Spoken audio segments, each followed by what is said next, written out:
Okay, this page illustrates the basic topics that we will be covering today. I think the last time I mentioned the cardinal utility versus ordinal utility. And in the process, I think we covered the water and diamond paradox, right? This paradox illustrates the fact that market price is proportional to marginal utility rather than total utility. People thought the price you pay is related to total utility, okay? And this water and diamond paradox illustrates the truth that price that we pay is proportional to marginal utility.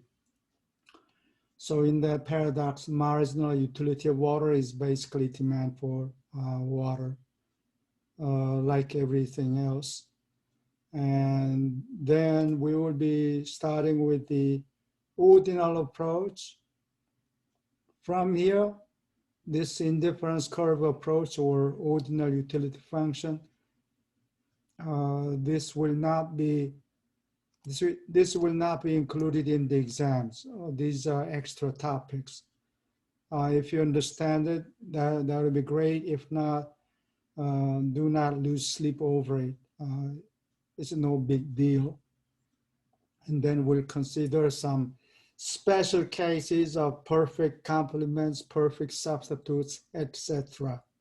Okay, and then we will change the parameters of two parameters. One is the price variable. What happens to output? What happens to equilibrium consumption bundle when you change price or income? And when you change the price, we get so-called the price consumption curve. And from it, we generate the demand curve, okay? So this is the process, how we derive the demand curve. Well, it is derived from the indifference curve approach.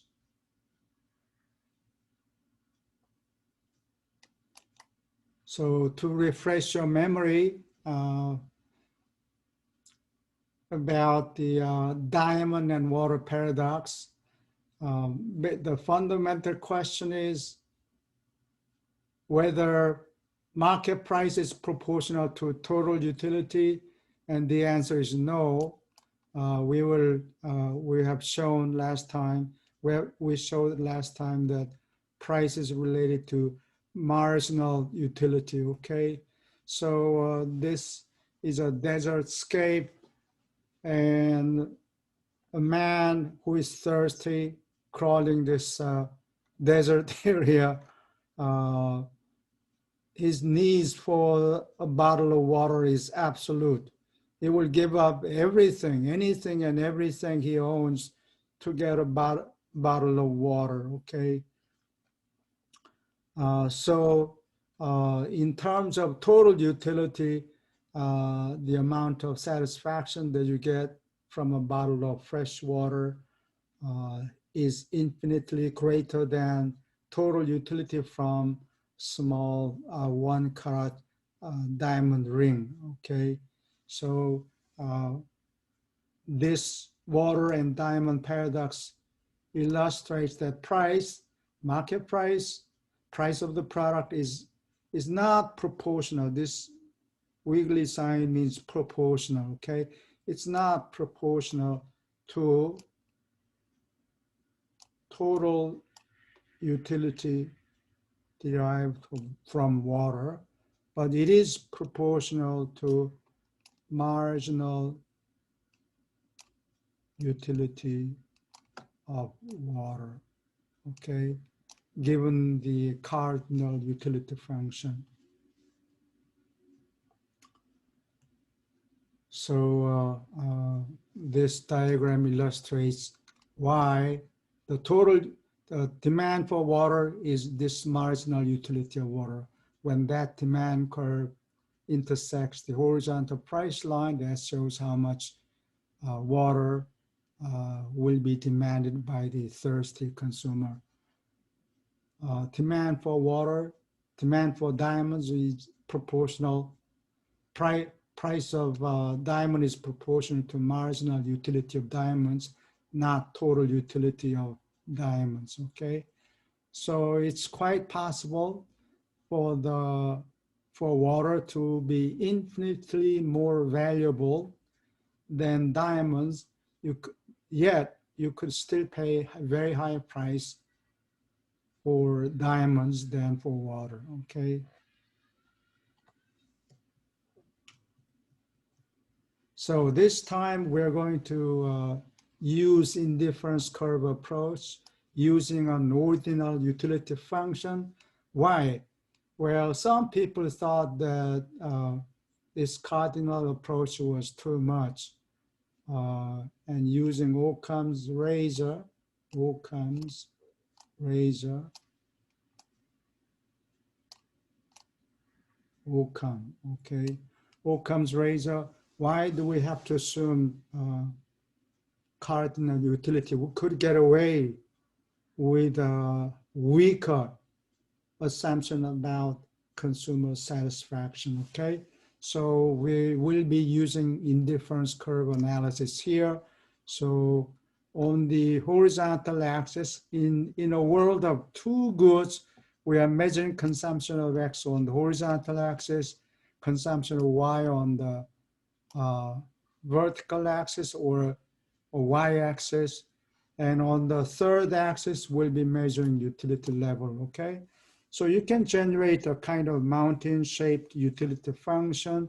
And what is indifference curve? Well, we will have a horizontal slice of this utility function, okay? And it will generate a contour along which the utility level remains constant, okay? That's called indifference curve. Of course, this concept is similar to isobaric weather map, except that there is no peak in the utility function. And these indifference curves have four properties. They are negatively sloped. There is no peak, meaning you will never be satiated. You never say enough, I don't need any more consumption goods, okay? That's the second property. The third property is indifference curves are not intersecting each other. If they do, we get into contradiction, okay? And fourth property is that these indifference curves are convex to the origin, meaning that the consumer likes kind of a balanced consumption bundle rather than extreme bundle, only drinking liquor or only eating food, okay? That's the case of extreme consumption bundle. Those bundles could be chosen if consumers develop habits. Sometimes you get addicted when consuming a product, and a lot of drugs. Some consumers are addicted to certain products, okay, like opium and other things. All right. So from this set of indifference curves, we generate this notion of marginal rate of substitution. Sometimes it's abbreviated as MRS, marginal rate of substitution.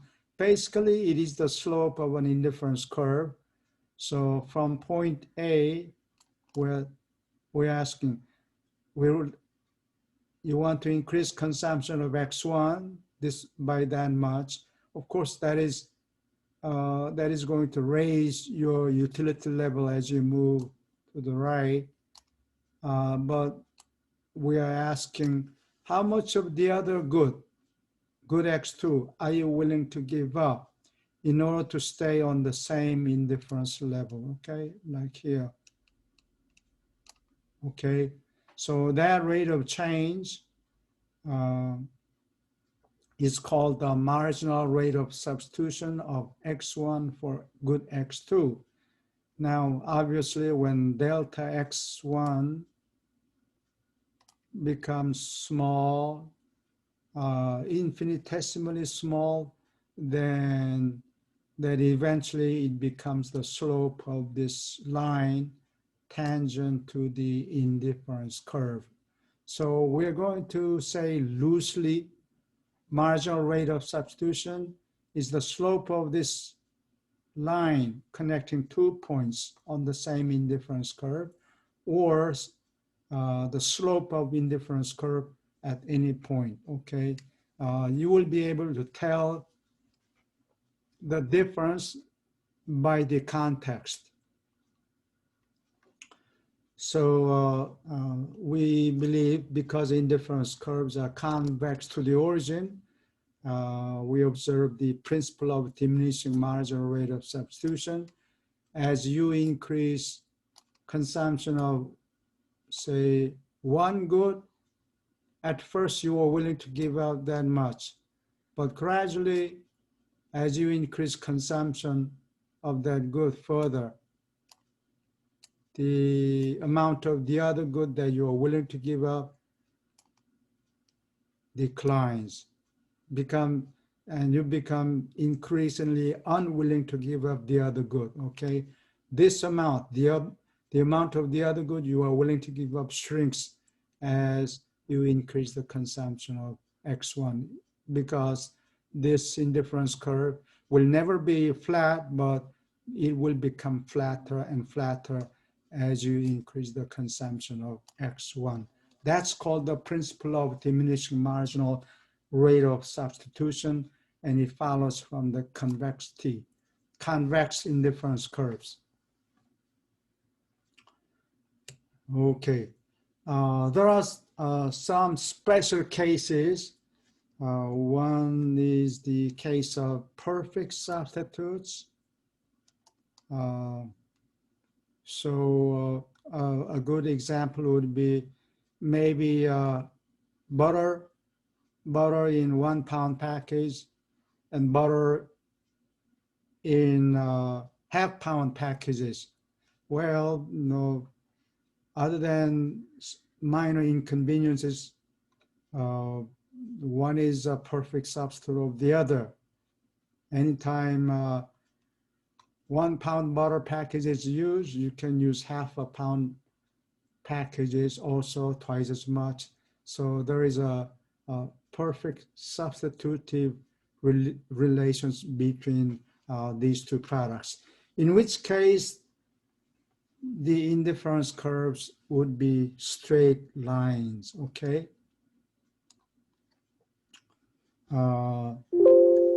Sometimes indifference curves are right angled, like this. When two goods become perfect complements, okay?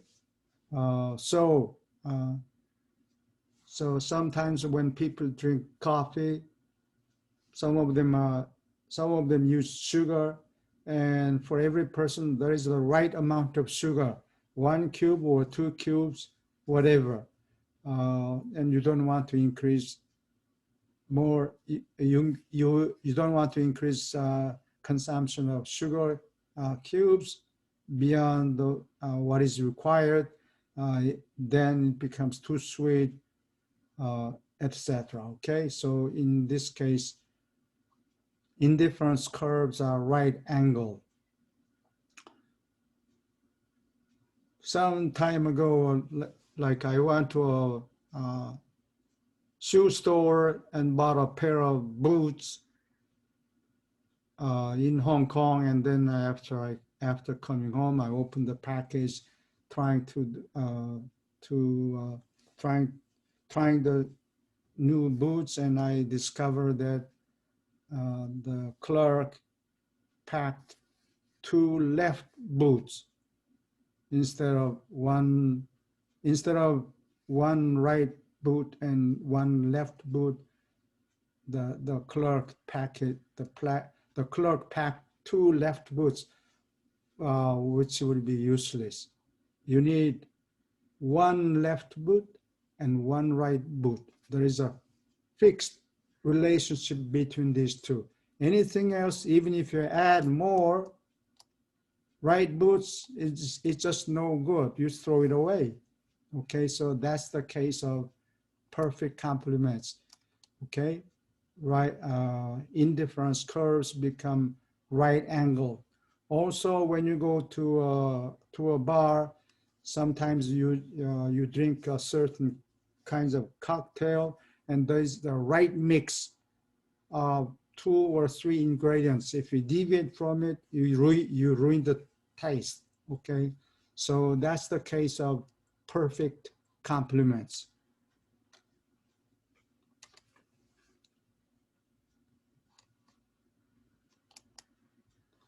Now, what about the case of thick indifference curves? Sometimes people have thick indifference curves. In theory, that's not possible because if the indifference curves are thick like this, then you can find two bundles, A and B, so that A contains more of both goods than bundle B. So A must be preferred. A must be preferred to B. But you say these two bundles are indifferent, then more is not better. So that violates the assumption, okay? As you move to the higher level, more is always better, more is preferred, so you cannot tolerate thick indifference curves. But in reality, human beings are not that sensitive. Our palates are not that sensitive. You sprinkle a little more sugar, a few grains of sugar, you're not going to tell the difference, okay? So in reality, indifference curves may be like, maybe thick, as in this diagram.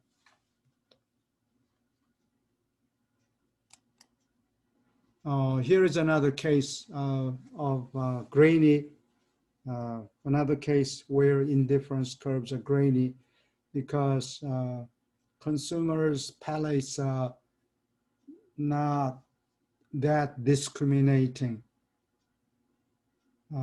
Sometimes you cannot. Human beings are not that sensitive, okay? And as you get older, as you acquire more experience, sometimes their senses become duller and duller, okay? So bundle A is supposed to have more of both goods 1 and 2 than bundle B, so it should be preferred, but sometimes human beings cannot tell the difference between these two.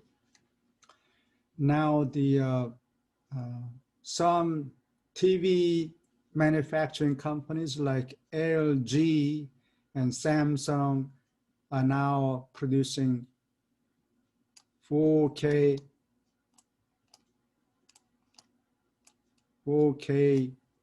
TVs. LG or Samsung, I forget which one, they are already marketing 8K flat screen TVs.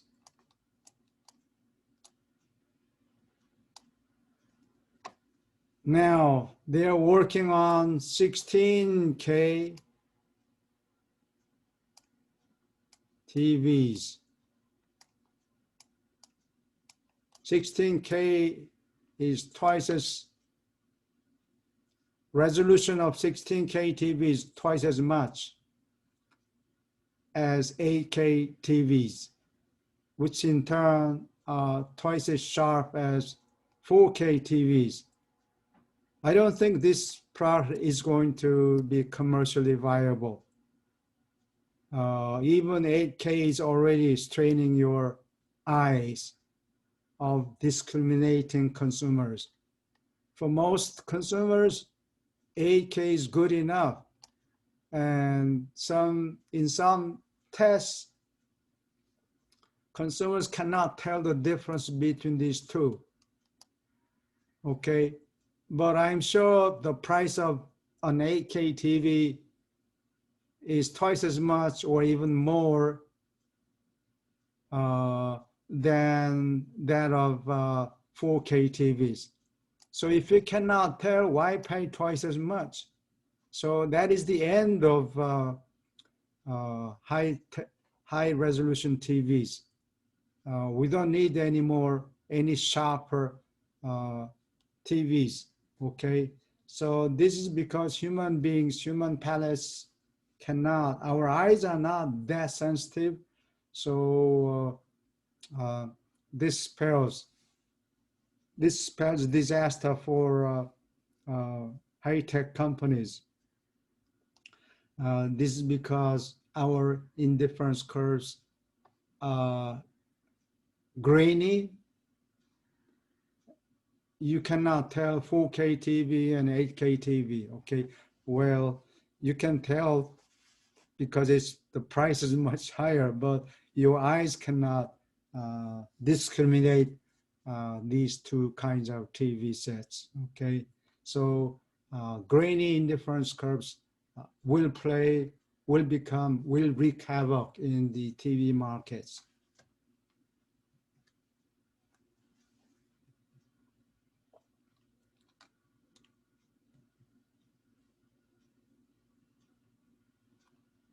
Okay, next, let's talk about some counter examples. One of the assumptions about the properties of the indifference curves is that indifference curves are convex to the origin like this, okay? But what if you violate that assumption? So in this example, indifference curves are concave to the origin. Well, in that case, say these two bundles here, this bundle and that bundle are on the same indifference curve, okay? And if you choose a mixture of these two bundles, say this bundle, half of this bundle and half of that bundle will be right at the midpoint, okay? If you choose a midpoint, you notice that this lies on a lower indifference curve, so mixed bundle would be less preferred. So such an individual will always go all in, either one good or the other good.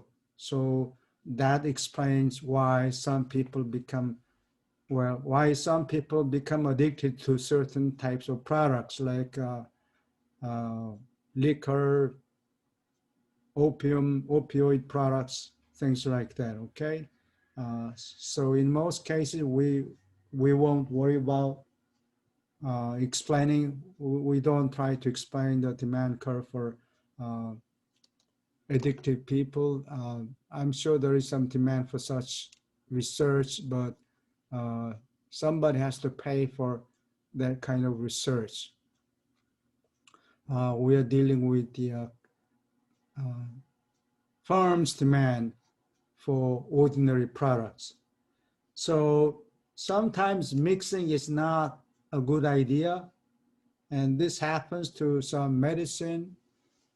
Sometimes when you consume one product, you are advised not to consume another product. If you consume both simultaneously, it can create a problem, like mixing beer and Scotch whiskey. Sometimes, where some Asian people drink these, they mix these two together, which is a cheap way, inexpensive way to get high. Of course, Scotch whiskey is probably the preferred option, but many poor people can't afford it, so they mix beer and Scotch whiskey, which is a cheap way to get high, I hear. Okay, next, to explain consumer choice, we need to understand this budget line because everybody has an indifference map or indifference, a set of indifference curves, but they're given a limited income budget line, okay? So this vertical intercept shows the maximum amount of good to you can purchase given a money income M, okay? Likewise, the horizontal intercept right there shows the maximum amount of good X1 you can buy to purchase this product. So spend all your income on that good, M divided by P1, that is the maximum amount of X1. Connecting these 2 points, you get what is called the budget line, okay? So if you buy a product, consumption bundle along the budget constraint, you're spending all your income. By at the end of the month, your balance on checking account is 0. If you choose another bundle inside the budget line, you will be something, you will have some leftover money, okay? We cannot tolerate savings in this example. That will be another model, okay? In this example, we don't include savings. Savings could be treated as another good, okay? So consumers are supposed to choose a consumption bundle along this budget line.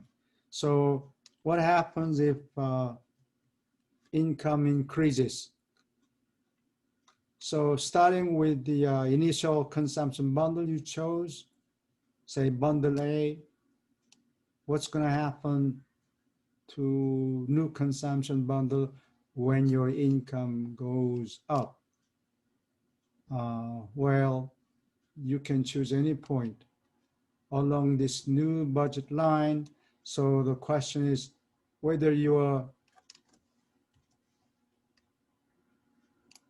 moving in the northeast direction or go down in that direction or go up in that direction, okay?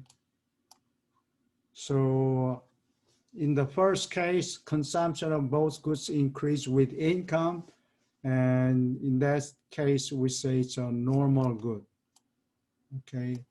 That's the case of normal good.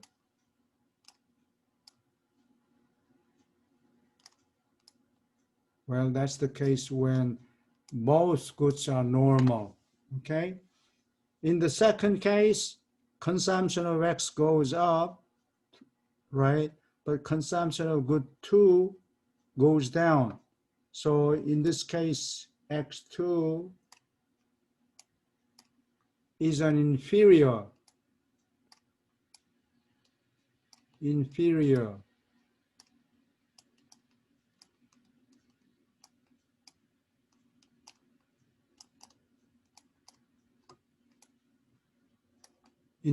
good, okay? And what about, in this case, X2 is going down, so X2 is an inferior good. What about X1? X1 is a normal good. As income goes up, your consumption is rising, okay? In the third case, X2 is going up, but X1 is going down. So in that case, X1 becomes an inferior good. Is it possible for both goods to be inferior goods? Well, the answer would be no, because that means you have to move westward and down south. in which case, if both are inferior goods, consumption of both goods decline with income, so you will be moving toward an interior point, and that cannot happen. As income goes up, you must increase consumption of some good, whatever. Okay, at least one good must increase. Either buy a bigger house, you could be consuming less of other goods, but you have to increase the consumption of at least one good, okay? So not all goods can be made inferior.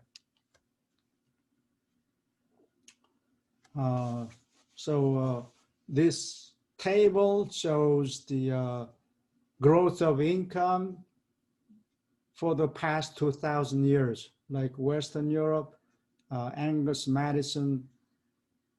Well, he did not measure it. He's giving you a best guess estimate.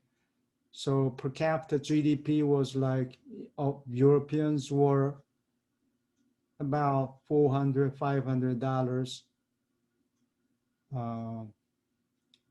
And China, Japan, they were about the same. In the rest of the world, the per capita GDP was much lower, okay?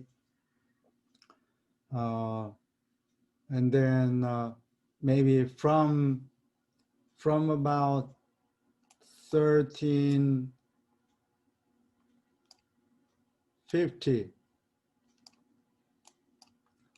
from 1350 AD, Florence and Venice became very rich. They were exporting cotton and silk products, I mean clothes. So that dramatically increased trade between Western Europe and China, and income was rising faster. During the Renaissance period, Renaissance began around this time in Florence, Italy, okay? Firenze or Florence, Italy. Okay.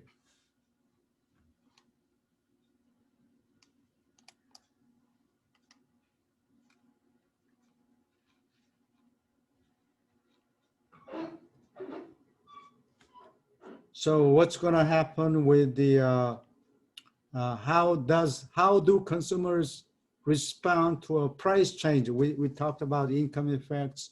What about price effect? Well, let's see what happened. What happens when the price of a product rises? P1 is rising. Well, this was the initial budget line, and that was your consumption bundle. Now, as P1 goes up, M over P1 is shrinking, because if, for instance, if the price doubles, you can buy half as much. Not that you will choose this point. The maximum amount of good one you can purchase is halved. It shrinks by 50%. So, but it does not affect the other intercept. So a price increase, an increase in the price of good one rotates the budget line clockwise like this, okay? So that's the effect of a change in the price of a good. If the price of good 2 rises, I'm sure this budget line will be rotating this way, okay? That will be the new budget line, which is not straight, but you can do better. Okay. So what do consumers do? Well, we don't have to, modern economists argue that we don't need the cardinal utility function. Cardinal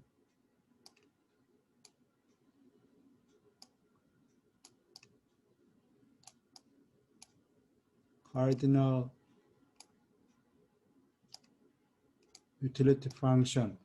It's an overkill. Yes, it explained, it did an excellent job in terms of explaining why the price of water is so low when it is infinitely more useful than diamonds. And there are many other products. It's not just diamonds. How about gold and so on and so on? It did a good job. It served the purpose of explaining the diamond and water paradox, but it's an overkill. Overkill. Overkill.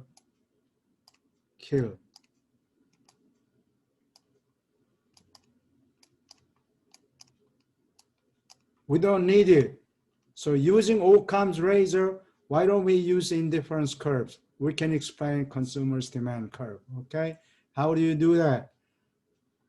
Well, this budget line, you can choose any point along this budget line. But if you choose point like this B, there is an indifference curve passing through it, okay? In that case, you could slide down. It's like riding a roller coaster. If you go down, you're reaching a higher indifference level. As you slide downward, your utility level is going up. It goes up, goes up, goes up, and this roller coaster reaches highest point at A. From then on, if you slide down further, you're going downhill, okay?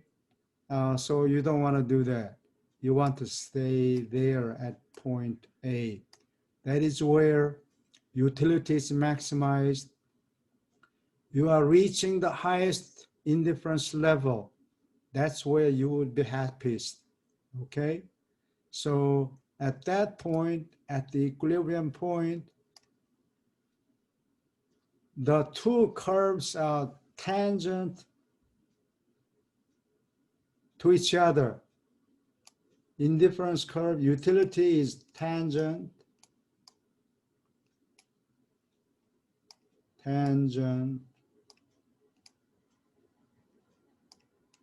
T-A-N-G-E and T, tangent to budget line. Tangent tangent is derived from the Latin word tangere, meaning touch. Tangent means touching, okay? Tangere means touch. So utility function or indifference curve is tangent to the budget line, meaning they have the same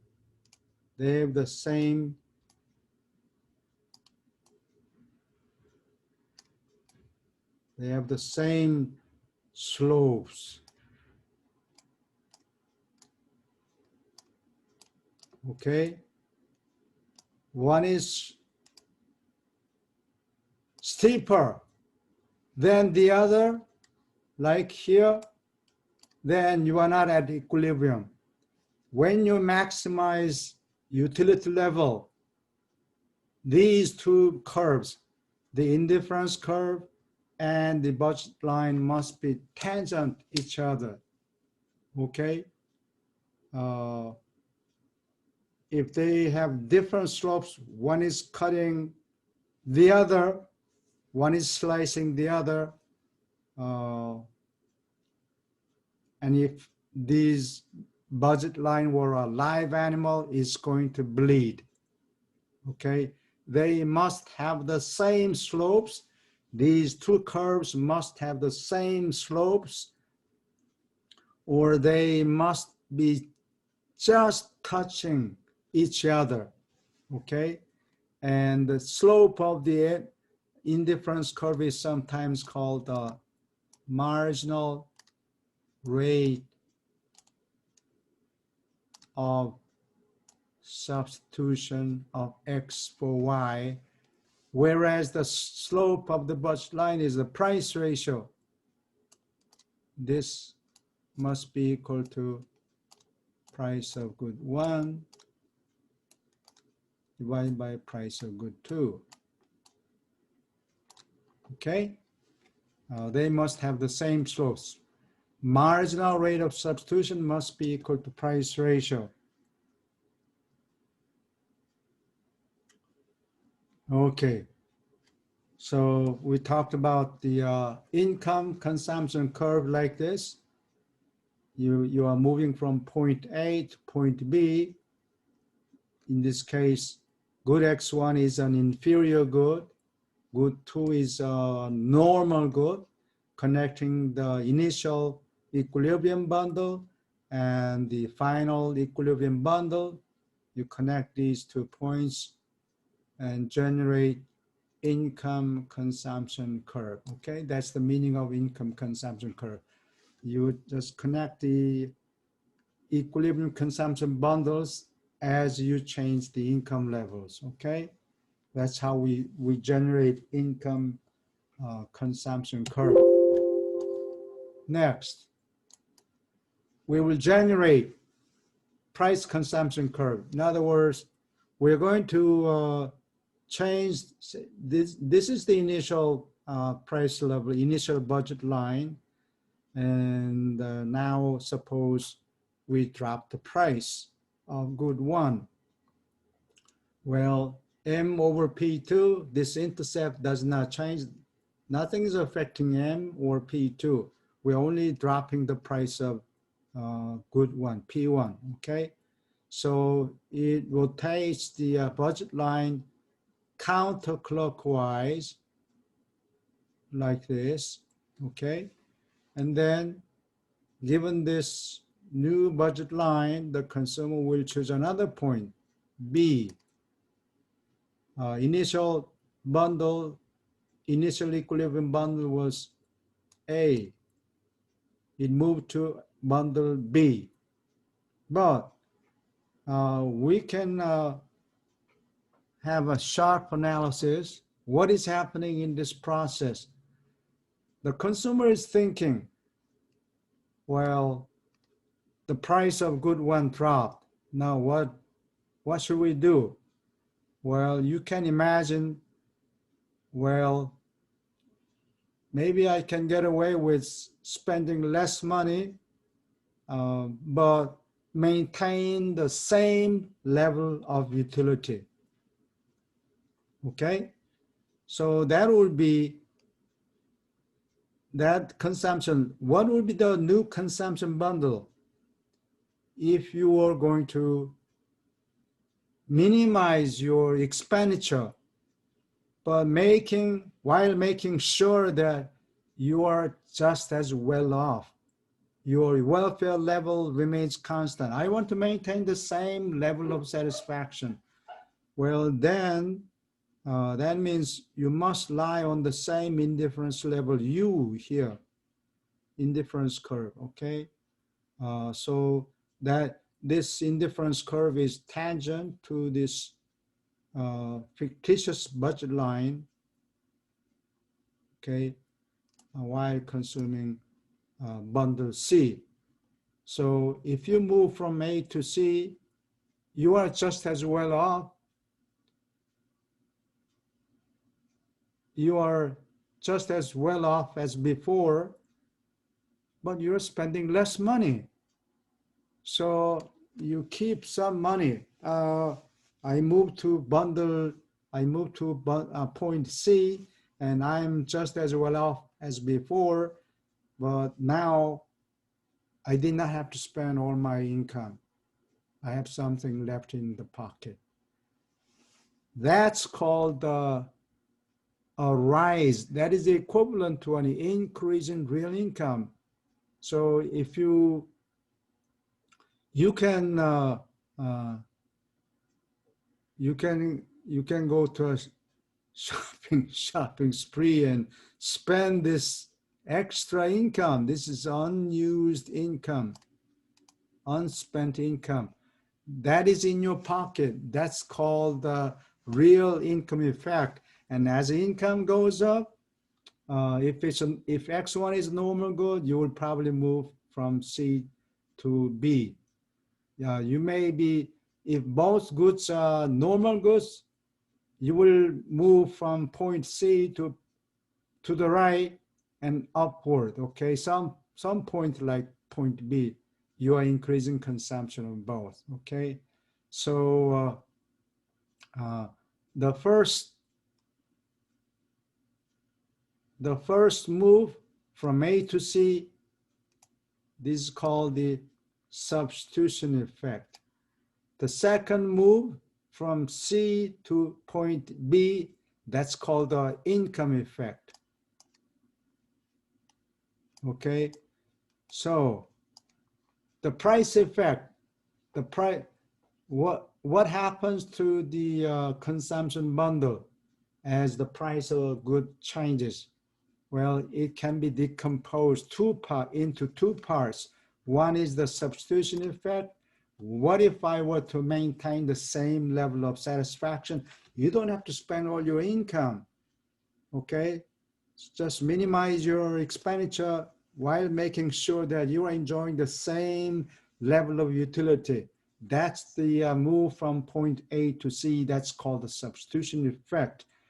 The remainder, now I'm going to splurge this extra income, unspent income in your pocket.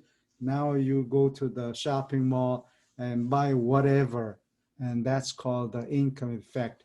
If it's normal good, income effect is positive. If it's an inferior good, instead of buying more of a good one, you could buy less. You can move to the left, okay? So that effect is sometimes called the real income effect, okay? Now, plot using this price consumption curve and plot the price and quantity demanded. You're starting from initial price P1. This point corresponds to A there, so I will label it A prime. You're starting from A prime. As price went down, you're moving to point B, so you're buying that much of X1 right there. This point corresponds to B, so I'll call it B prime. This is related to B up there.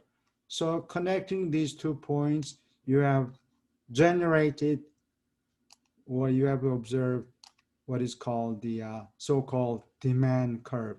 As price goes down, quantity demanded goes up. That's the usual case. Okay, we'll stop here.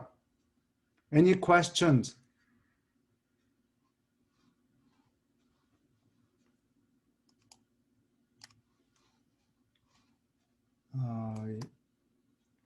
Any questions? Okay, if not, we will end here. I will see you on Friday. Thank you. Thank you. Thank you. Yo. Welcome.